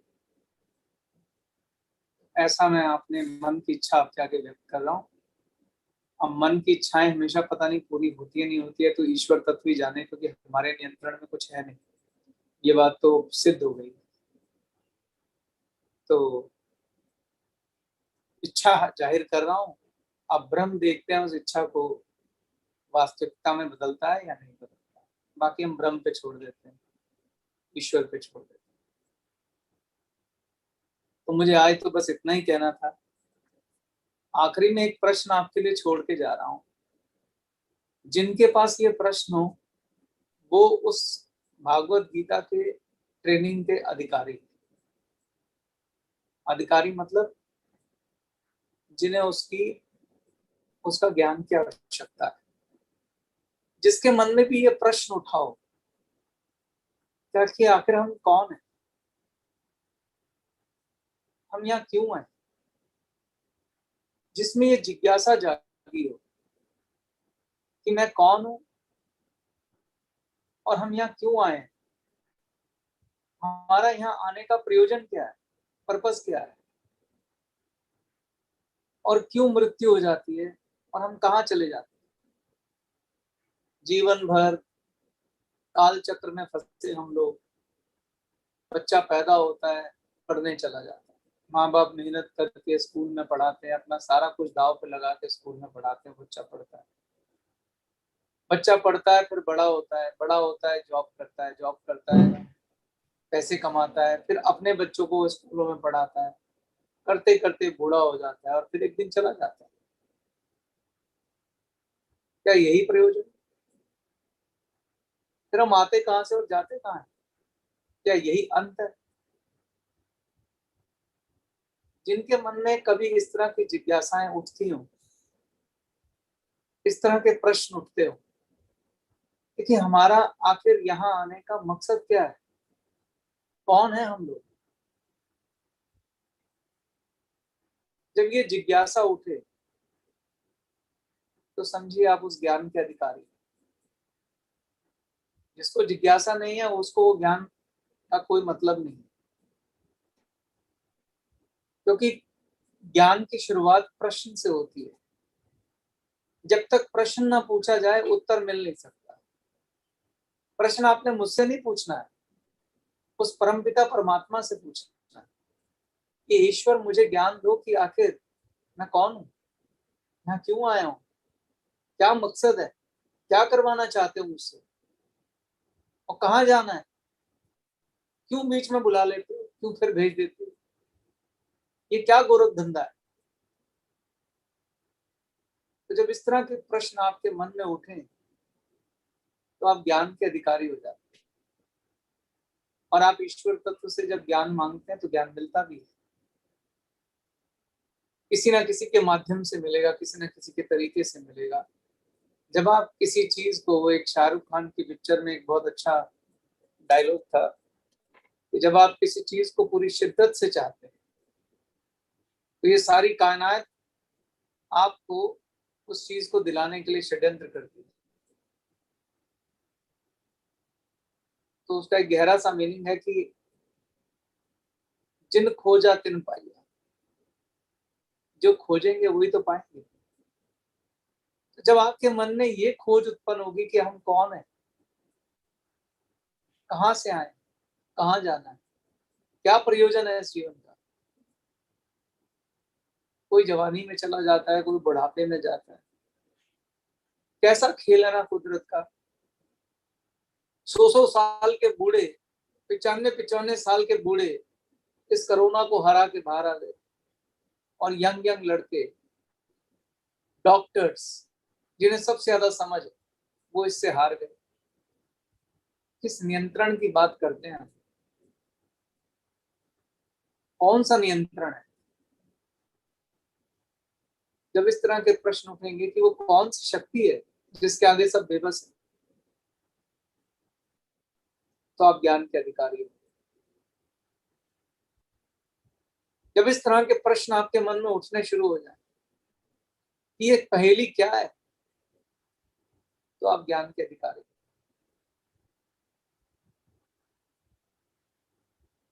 तो जब हम भागवत गीता का सेशन शुरू करेंगे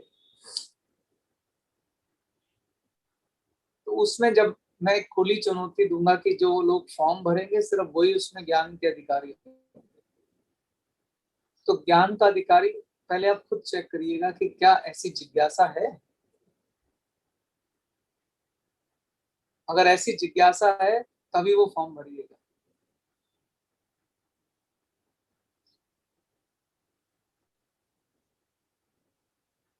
या देवी सर्वभूतेषु विद्यारूपेण संस्थिता नमस्तस्यै नमस्तस्यै नमस्तस्यै नमो नमः। क्योंकि जिज्ञासा से श्रद्धा उत्पन्न होती है और श्रद्धा से ही ज्ञान प्राप्त होता है।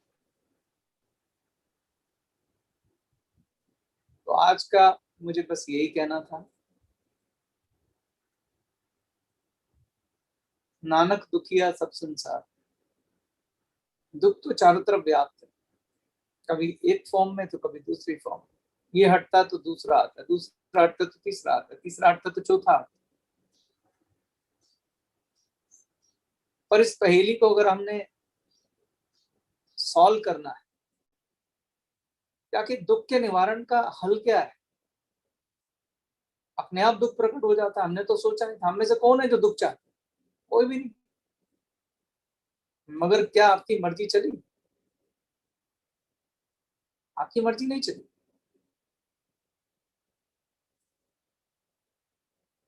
तो जब ये मन में प्रश्न उठे कि सारे दुखों का हल क्या है,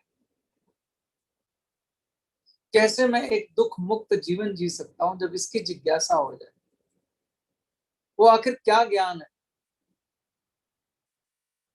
देखो, 90% समस्याओं का सलूशन ज्ञान में छुपा है। अगर मुझे पता है कि मुझे एक रोग हुआ है जिसकी ये दवा है, तो रोग मुक्त हो जाए। तो जब ये जिज्ञासा मन में आ जाए कि ये जो रोग है, जो सबसे बड़ा रोग है, दुखों का रोग, ये जीवन का रोग, आखिर इसकी दवा कहाँ है,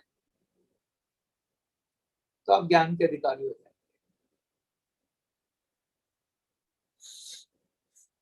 जब ये समझ में आ जाए कि कुछ हमारे नियंत्रण में है नहीं, जब ये समझ में आ जाए कि गलतफहमी का ताज सिर पर रख के घूम रहे हैं हम लोग, और जब समझ में आए कि आखिर नियंत्रण में क्या किया जा सकता है और कैसे किया जा सकता है, जब ये प्रश्न उठे, जब इसकी जिज्ञासा जाग जाए, तो आप ज्ञान के अधिकारी।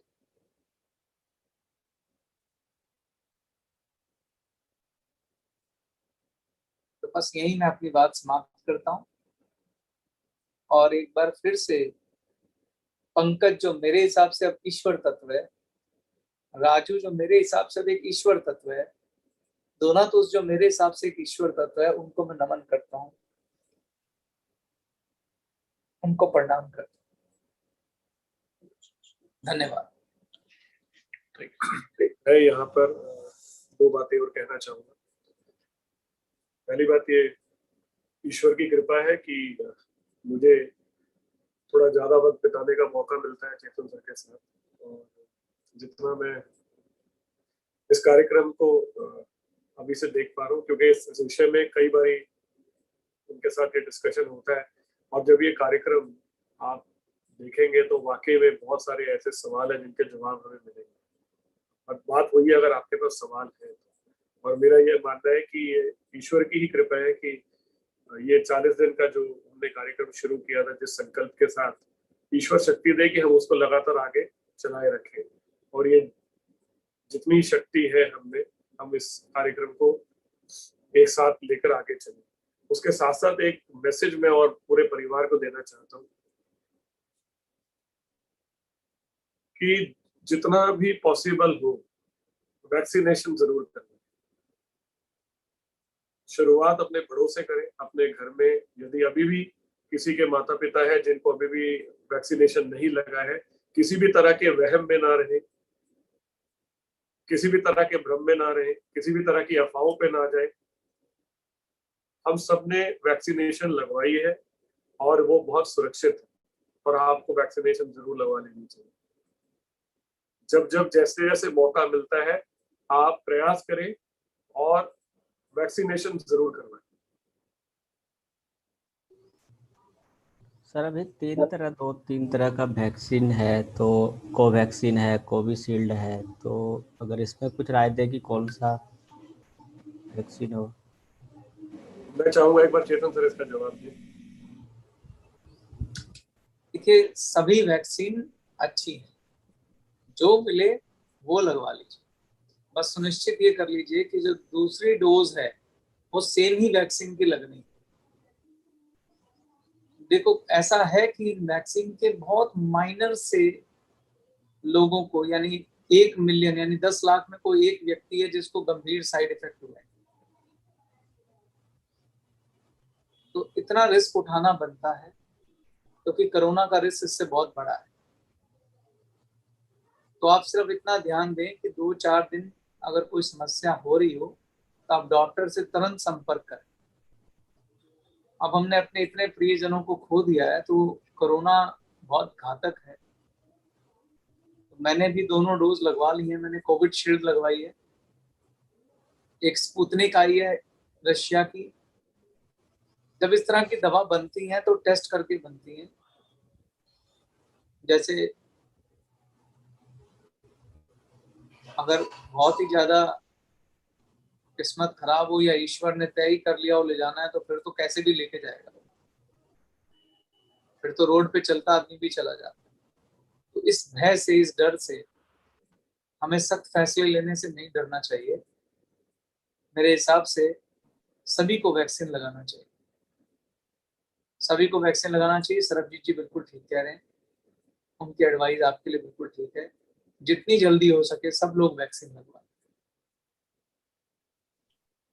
वैक्सीन से हम अपने शरीर को तो सुरक्षित कर लेंगे, और दूसरा जो ये वैक्सीन के साथ एक चीज मैं और आप सबको कहना चाहूंगा कि डरे नहीं, घबराए नहीं। किसी भी बीमारी से जो सबसे बड़ी बीमारी है वो डर की है। हम सब सुरक्षित हैं, हम सब डिवाइन हैं, हम सब प्रोटेक्टेड हैं। इस विचार के साथ रहें, ईश्वर पे भरोसा रखें, और इस कार्यक्रम के माध्यम से मुझे तो बहुत ज्यादा पॉजिटिविटी मिलती है, बहुत ज्यादा हिम्मत मिलती है, और मैं पूरे दिन बहुत अच्छा अनुभव महसूस करता हूँ।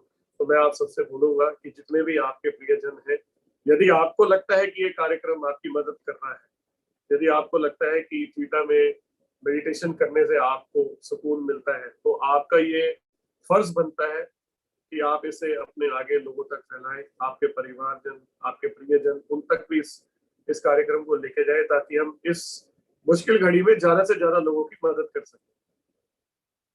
तो ये भी एक तरह की समाज सेवा है, ये भी एक तरह का दान है जो आप लोगों के लिए कर सकते हैं।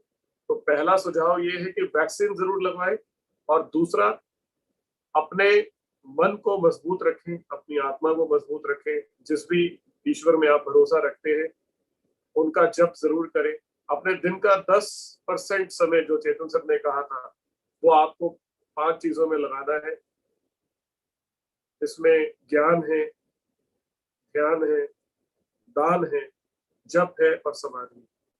तो ये 10% समय यदि आप रोज इन 5 चीजों में लगाते हैं तो मेरा ये मानना है कि आपको बहुत मजबूती मिलेगी, बहुत ताकत मिलेगी। मैं ये तब कह रहा हूँ जब मैं खुद कर रहा हूँ, और मैं आप सबको भी ये कहूंगा कि करके देखें, आपको जरूर बहुत अच्छा अनुभव रहेगा। आप सबको मेरी ओर से राम राम जी। सर मैं किसी से जुड़ी हुई बस 2 मिनट की 2 बात कहना चाहता हूँ। एक तो सर ये बात मुझे जब भी चेतन सर से बात हुआ, उन्होंने हमेशा मुझे बोला है इस दरमियान कि अगर जरा सा भी कोई चैलेंज आए, खांसी, जुकाम, बुखार, तुरंत तो जस्ट सतर्क हो जाएं, इग्नोर ना करें। तो इस बात का मैंने अपने और अपने परिवार और जितने भी नजदीक के लोग हैं, मैंने उनको ये बात फैलाया कि लापरवाही नहीं करनी है।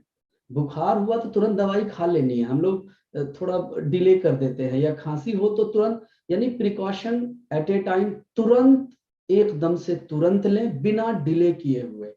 जितने लोगों के बारे में मैंने अभी समय से सुना, लोगों को 3 दिन 4 दिन तक परेशानी रही, उसके बाद इवन 2 दिन 3 दिन तो वो लोग नहीं ध्यान देते थे, कई लोगों से जो बात हुआ है। तो पहला सर मेरा सुझाव है जो मुझे मिला था, जिस पर मैं अमल करता हूं। और दूसरा सर, ये आपने ही बोला था सरबजीत सर, ये प्लेटफॉर्म है जिसको कि अगर जो लोग सक्षम हैं और करवा सके, इस समय सर बहुत कम पैसे में, स्पेशली कोविड को लेकर निकला हुआ है पॉलिसी, जो बहुत कम पैसे में है, जो ओनली कोविड स्पेशल है। ईश्वर ना करे, अभी हमें नहीं मालूम हमारे साथ कहाँ कब क्या हो सकता है, तो बहुत कम पैसों में कोविड स्पेशल इस समय ट्रीटमेंट के लिए पॉलिसी निकली हुई है। उसके अलावा अपने परिवार को आप सुरक्षित रख सकें तो अलग अलग हिसाब से 10,000, 12,000 या 15,000 में 4 लाख 5 लाख तक का एक प्रोटेक्शन मिल जाता है। तो इसे मेडिक्लेम बोलते हैं। तो मेडिक्लेम आप सब जरूर से जरूर कराएं। और तीसरा है टर्म प्लान। व्यक्ति चला जाता है, हम उसको पूरा नहीं कर पाते हैं, लेकिन अगर उसके रहते रहते अगर हम टर्म प्लान करा लेते हैं तो उसका हमें बहुत अधिक फायदा मिलता है। मैं अगले 1-2 दिन में इस बात को पूरी डिटेल से आपके साथ शेयर करूंगा। तो ये 2 सुझाव थे सर मेरे। रोशनी जी, आप कुछ कहना चाह रहे हैं प्लीज?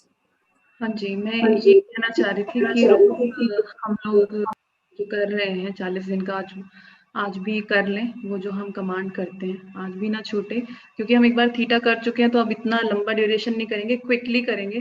तो मैं चाह रही हूँ कि वो जो हम एक प्रार्थना करते हैं वो आज भी हो जाए। तो कर सकते हैं अभी? ठीक है, तो हम क्विकली करेंगे क्योंकि एक बार आपका ब्रेन पहुंच चुका है थीटा में। तो आप प्लीज आराम से बैठ जाएं।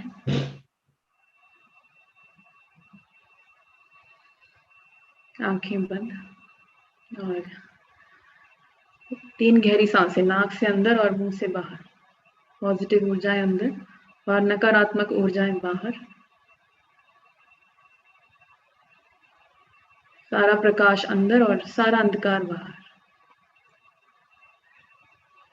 अपने आप को हृदय चक्र में इकट्ठा कर लें और अपनी सभी ऊर्जाओं को लेकर धरती में प्रवेश करें। 10 फीट नीचे चले जाएं। वहां से पॉजिटिव ऊर्जाएं लें, पूरे शरीर से गुजरते हुए सर के मध्य बिंदु से बाहर निकल आएं और अपने आप को प्रकाश की एक बॉल में देखें। इसमें आप हैं, ये बॉल आपको लेकर ऊपर की ओर चली जाएगी, बादलों को पार कर जाएं, पृथ्वी के औरा को पार कर जाएं, अंतरिक्ष को पार कर जाएं। गोल्डन लाइट, सुनहरे प्रकाश को जहाँ उच्च ऊर्जाएं हैं उसे पार करते हुए और ऊपर, जैली की परत को पार करते हुए और ऊपर, छठे तल पर जहाँ अलग अलग नियम है, आकार है, सभी आकारों को पार करते हुए और ऊपर और ऊपर और ऊपर। लॉ ऑफ कंपैशन, गुलाबी रोशनी में और भी से भी ऊपर, क्रिएटर के प्रकाश में। क्रिएटर के प्रकाश में जितना हो सके अपने आप को और ऊपर ले जाएं, जब तक कोई आकार न बचे और एक एक अणु क्रिएटर के साथ एक हो जाए। पूरी तरह से ऊपर की ओर खींच लें अपनी सभी ऊर्जाओं को। Become one with creator. और यहाँ पर हम ये कमांड क्रिएट करेंगे या प्रार्थना करेंगे। आप मेरे साथ मानसिक रूप से एक एक शब्द दोहराएंगे जो हम रोज दोहराते हैं। मैं ईश्वर के प्रकाश को साक्षी मानकर संपूर्ण ब्रह्मांड में ये घोषणा करता हूँ या करती हूँ कि मैं पूरी तरह से स्वस्थ, समृद्ध, सुरक्षित और सकारात्मक ऊर्जा से भरा हूँ। मैं जीवन में ग्लेज के साथ नित नई सफलता की ऊंचाइयों को पा रहा हूँ। मेरी समृद्धि, स्वास्थ्य, लाभ और खुशियों का स्रोत ईश्वर ही है। मैं अनंत ऊर्जा, स्वास्थ्य, सफलता और समृद्धि का स्वागत करता हूँ और इस सब का सदुपयोग करने वाली बुद्धि का भी स्वागत करता हूँ। मैं ईश्वर का आभारी हूँ और सभी उच्च गुणों को सीख रहा हूँ। मैं मन, वचन, कर्म, शरीर और आत्मा से संपन्नता, प्रसन्नता, स्वास्थ्य और उच्च ऊर्जाओं को निरंतर ग्रहण कर रहा हूँ। मैं अपने परिवार और ग्लेज के साथ एक अद्भुत, स्वस्थ, समृद्ध, सकारात्मक, ऊर्जावान, ईमानदार, सफल, उपलब्धिपूर्ण और कल्याणकारी जीवन जी रहा हूँ। ये हो रहा है, ये हो रहा है, ये हो रहा है। धन्यवाद ईश्वर, मुझे दिखाएं। उस तल पर साक्षी भाव से कुछ पल उसकी कल्पना करें, विजुअलाइज करें या सिर्फ महसूस करें।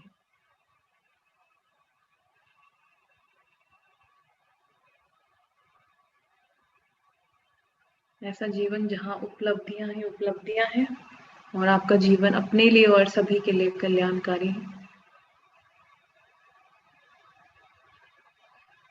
ईश्वर से कहें कि आपको स्पष्ट रूप से दिखाएं, आज और भी स्पष्ट रूप से दिखाएं।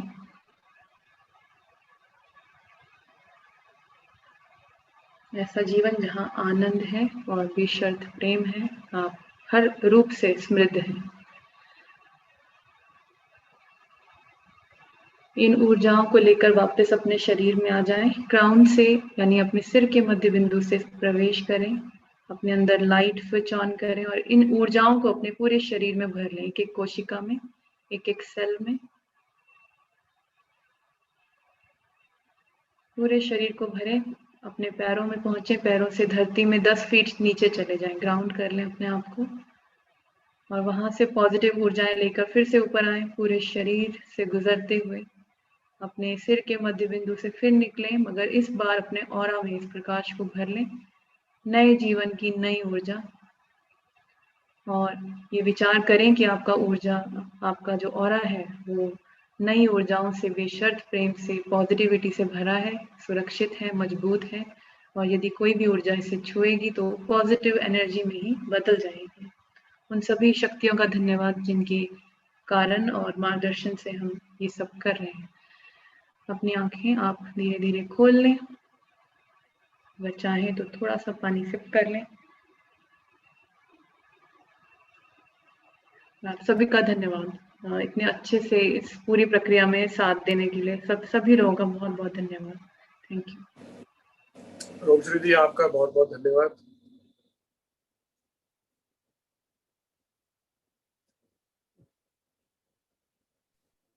सभी को नमस्कार। सबको राम राम, सत श्री अकाल, अस्सलाम वालेकुम, जय विष्णु, जय भारत, जय जय। आज के दिन का यहाँ समापन हो रहा है। कल सुबह मिलते हैं 10 बजे।